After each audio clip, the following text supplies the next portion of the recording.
This is your glute series. The glute series is particularly good for strengthening the medial glutes. So it's quite a good exercise for a lot of sports. Now in the Bassi program, we actually use leg weights. You can do it without leg weights. I'm going to demonstrate it without a leg weight and show you how you can create heaviness in that leg so you don't actually need the weights. However, if you wanted to use weights, I would always start with a lighter weight, so 0.5 kilograms, and I probably wouldn't go any higher than 1.5. I don't usually use the 1.5 kilogram ones. I always use the half kilos myself because I find I can create that heaviness that I require. Now, if you don't have this, you could potentially use this, but you would have to change your foot position. So this is a resistance band. So you could potentially change your foot position to use and utilize one of these. But if you're looking at this particular exercise in my dog sports program, then there are resistance exercises already in that program, or will open up for you depending on where you are in that program. So let me just put these to the side. So we're going to lie on our ground and we're going to start with this bottom leg here. So this bottom leg, the knee, I always like to point forwards. So think about pointing the knee forwards. And then the shin, if you're lying on a Pilates mat or a yoga mat, you can line the shin up with the edge of the mat. So you know you've got this lovely 90 degrees angle in your hip and in your knee. You're going to place your hand underneath your ear, just like you did in your side lift prep or your side lift and your clam exercises. And the other hand is going to stay down here. Now this leg is going to lengthen away, so you're staying lifted in your abdominals, you're staying connected in your ribs and your hips, and you're finding a little bit of reach here. We're going to lift this leg up to hip height. Now to create that extra bit of resistance, you can see what I just did there. I'm going to drop my foot, so my foot is heavy, it's not pointed and really strong, it's just heavy. The other thing I want to do is I want to take away the hip flexors, so I'm going to internally rotate this leg. So my knee is now pointing down diagonal.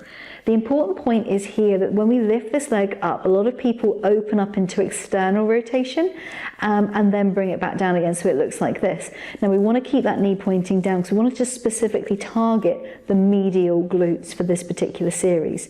So this is a series that you will find at the studio. So I'm going to demonstrate on one side and you're going to do it on both. So from here, all we're going to do is we're going to lift the leg up as we inhale, and then exhale, we're going to lower it down and tap the ground. We're going to inhale up and exhale lower.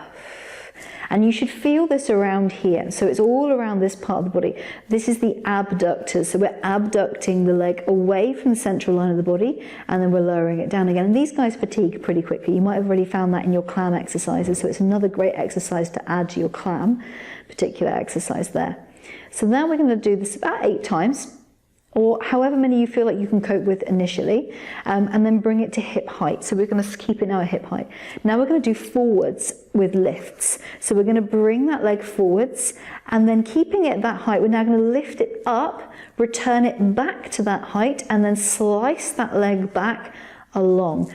And you want to keep your pelvis as still as possible. So feel like you're sticking your bum out here as you lift, and then it stays where it is and tucking underneath as you go back. So you're going to bring it forwards. I usually do about 4 here, 4 to 8 usually, depending on how mean I'm feeling in class. And we'll do 1 more here. I'm going to lift and then bring it back here. Good. Now we're going to come forwards and we're going to do drops. So we're just going to drop and drop and drop. And you can tap the floor if you want to, but you want to keep your hips still. So press and drop the foot. So really let that foot go heavy, and you can work into here. Now you might feel it under here too. This is stabilizing.